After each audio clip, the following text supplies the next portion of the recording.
নমস্কার সকলকে শুভ সকাল। সকলে কেমন আছো? আশা করি ভালো আছো, আর আমিও আছি মোটামুটি ভালো। আর তোমাদের সুস্থতা কামনা করে আমি সঞ্চিতা আমার নতুন আর একটা ভিডিও তোমাদের সকলকে অনেক অনেক স্বাগত জানাই। সকালবেলায় দেখো একবারে শুরু করলাম রান্নাবান্না দিয়ে। এখন বাজছে প্রায় পৌনে নটা এরকম।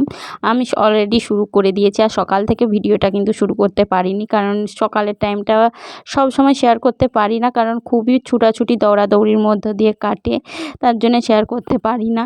আর এদিকে আমি ছেলের টিফিনের জন্য ম্যাগি বানাচ্ছি। অনেক দিন ম্যাগি বানানো হয়নি, কারণ কয়েকদিন ধরে ইপি দিচ্ছিলাম, এমনি নানা রকম টিফিন দিচ্ছিলাম, কিন্তু ম্যাগির একটা বড় প্যাকেট ছিল, সেটা বানানো হয়নি বলে ভাবলাম যে ছেলেকেও দেবো আর নিজেও একটু খাবো, তাহলে বানাই। তাই দুটোর জায়গায় 3টে প্যাকেট দিয়েছিলাম, তার জন্য সসপ্যানটা পুরো ভরে গিয়েছিল। আর এদিকে আমি বসাচ্ছি সব রকম সবজি দিয়ে ডাল, কারণ এইটা আমার ছেলের কিন্তু ভীষণ পছন্দের। আগের দিনে বানিয়েছিলাম অল্প, তো আজকে বানাচ্ছি একটু তার মধ্যে বেশি করে। আর এদিকে দিচ্ছি ওই সবজির সাথে দিয়ে দেব আমি করলা সেদ্ধ। আর এই করলা সেদ্ধর জলটা কিন্তু আমি খাই, কারণ এর আগের ভিডিওতেও বলেছি, আমার ডায়েটের যে ভিডিওগুলো আছে সেখানেতেও বলেছি, দেখাইনি, কিন্তু আজকে তোমাদেরকে ফুল প্রুফ দেখিয়ে দেব। কারণ এই যে ভালো করে করলাটা ধুয়ে নিলাম, আর এই বাটি করে জল দিয়ে দিলাম, আর সবজিগুলোতেও অল্প একটু জল দিলাম, তো আর একটু জল দেব, কারণ ডালটা আছে, দিয়ে তারপরে বসিয়ে দেব। আর বসিয়ে দিয়েছিলাম ওইদিকে সবজির ডালটা, আর এদিকে আমি চলে এসেছিলাম ম্যাগিটা বানিয়ে নিয়ে। দেখো কতটা হয়ে গেছে, আমি বুঝতে পারিনি যে 3টে প্যাকেট, মানে সে 10 টাকার বড় বড় প্যাকেটে সে 3টে যে টুকরো হয় না, ওর থেকেও সে বড় একটা প্যাকেট হয়, ওই প্যাকেটে 3টে টুকরো আমি বানিয়ে নিয়েছিলাম, তাই অতটা হয়ে যাবে আমি বুঝতে পারিনি। আমি ভাবলাম আমি অল্প খাবো, ছেলেকেও টিফিনে দেবো, আবার ছেলেও টিউশন থেকে এসে অল্প খাবে, তার জন্য একটু বেশি করেই বানাতে গেলাম, কিন্তু যাই হোক বুঝতে পারিনি, একটু বেশি হয়ে গিয়েছিল।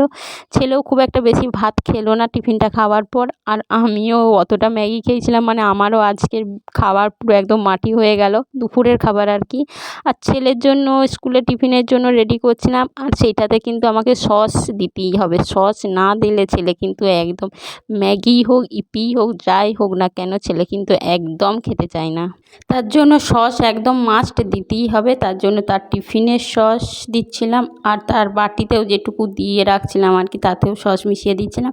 আর আমিও ভাবলাম সেই যখন সস মিশাচ্ছি আমারটাও একটু মিশিয়ে দিই, দিয়ে খেয়ে নিই। আর ছেলের টিফিনে দিতে কিন্তু একটু চানাচুর দিতে হয়েছিল, না হলে কিন্তু সে খেতে ভালো পছন্দ করে না, তার জন্যই দিয়েছিলাম। আর তারপরে একটু পরেই চলে এসেছিলাম ডালের মধ্যে যে করলাটা দেওয়া ছিল, দেখো ওই জলটা কিন্তু আমি খাবো, জলটা আলাদাভাবে নিয়ে নিয়েছি। আর করলা সেদ্ধগুলো আমি ভাতের সাথে খাবো, আর জলটার সাথে সামান্য একটু নুন মেশাই। প্রচুর তেতো, কারো কি খেতে ইচ্ছে করে এইসব জিনিস?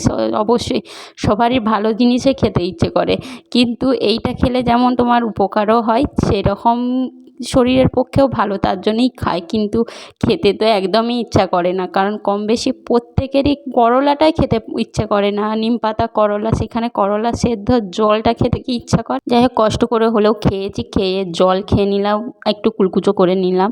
আর এরপরে ছেলেকে স্কুলের জন্য রেডি করব, দিয়ে ছেলেকে স্কুলে দিতে যাব। আর ছেলে অলরেডি টিউশন থেকেও চলে এসেছে, আর ছেলেকে দিয়ে চলেও এসেছি স্কুলেতে। তারপরে এসে নিচের রুমটা ভাবলাম যে একটু পরিষ্কার করি, কারণ অনেক দিন ধরে নিচের রুমটা সেইভাবে পরিষ্কার করা হয়নি।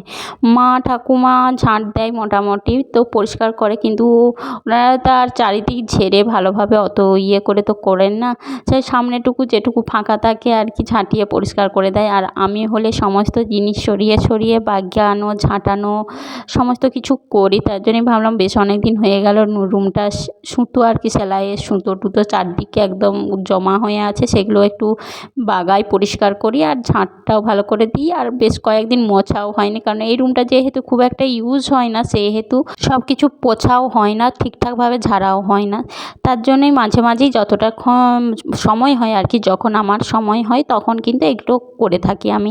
আর আজকে ভাবলাম একটু সময় আছে, রান্নাবান্না সমস্ত কিছু কমপ্লিটও হয়ে গেছে, সেহেতু ভাবলাম যে একটু ভালো করে বাগানো ঝাড়া পোছা করি। আজকে শুধু এটাই করা হোক, তারপর আবার অন্য দিনে দেখে সময় মতো করব। আগে ভালো করে ঝাঁট দিচ্ছিলাম, আর মেশিনটাকেও একটু সরিয়ে নিয়ে ঝাঁট দিলাম, কারণ দেখতেই পেলে মেশিনের চারিদিকে সুতো পড়ে থাকে। আর এরপরে চলে যাব সোজা মুছতে আর কি। আমি নিচের রুম কি উপরের রুম কি স্ট্যান্ড দিয়েই বেশি ভালো করে পোছার চেষ্টা করি। আর আমার কিন্তু খাটের তল একদম পরিষ্কার রাখি। আমার সবসময় 12 মাসের অভ্যাস, সবসময় মানে আমার ছেলে যখন ছোট ছিল তখন থেকেই অভ্যাস আমার খাটের তল একদম পরিষ্কার রাখা। কারণ ছোট ছিল যখন, তখন তো আর খাটে শোয়াতে পারতাম না, কখন পড়ে যাবে, কী হবে না হবে। তার জন্য পুরো ঘর, খাটের তল সব ভালো করে পুছে রাখতাম, পরিষ্কার করে রাখতাম। আর আমিও মেঝেতে শুয়ে পড়তাম আর ওকেও মেঝেতে শোয়াতাম। কারণ কখন আমি নিচে ঘুমিয়ে যেতাম, সে আমরা উঠে খেলা করতো, খাটের তলে ঢুকে বসে থাকতো, সে আমার পড়ে গিয়ে লাগার ভয়টা থাকতো না।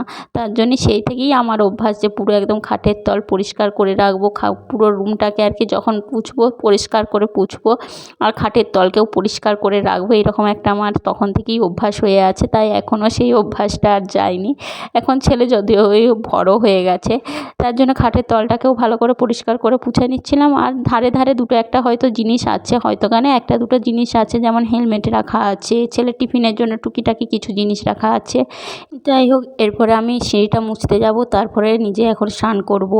আর তোমাদের সাথে অনেকক্ষণ ভিডিও শেয়ারও করতে পারছিলাম না, কারণ সিঁড়ি টিড়ি মুছে উপরটাও ঝাঁট দেওয়া মোছা করে নিয়েছিলাম, কারণ তখন আর ভিডিও বানানোর ইচ্ছাও করেনি আর সবসময় কিন্তু খেয়ালও হয়নি।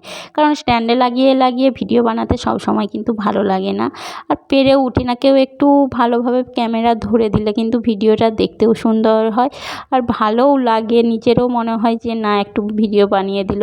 যাই হোক, এইটা হলো বিকালবেলা মানে প্রায় বাজছে এখন 4টে। আর ভাবছো যে দিদিভাই এত শাড়ি বার করে কি করছে? হ্যাঁ, অবশ্যই শাড়িগুলো বার করেছি, কারণ এর আগের ব্লগে দেখেছো আমি একটা দেওরের আইবুড়ো ভাত করেছি, একটা দেওরের একটা ননদের। তো ননদের বিয়ের এখন দেরি আছে, তো দেওরের কিন্তু আর হাতে গোনা 2-3 দিনই আছে, তার জন্যই শাড়িগুলো বার করেছিলাম। আর ব্লাউজগুলো আমি খাটিছিলাম আর কি, নিজেই খাটিছিলাম সেগুলো, কোন শাড়ির কোনটা ব্লাউজ, কোনটা কখন পরবো, সব ব্লাউজগুলো ঠিকঠাকভাবে খাটিয়েছি নাকি, শাড়িগুলোরও সব কিছু ঠিকঠাক আছে নাকি, সেই সকল দেখার জন্যেই কিন্তু আমি শাড়িগুলো বার করেছিলাম। আর কী কী শাড়ি বার করেছি দেখে নাও।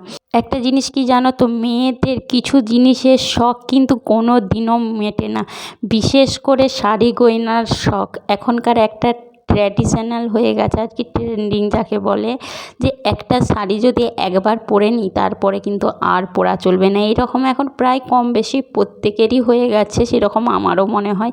খুব জোর একবার থেকে দুবার, আমি তবুও পরি, 2-4 বার পরি।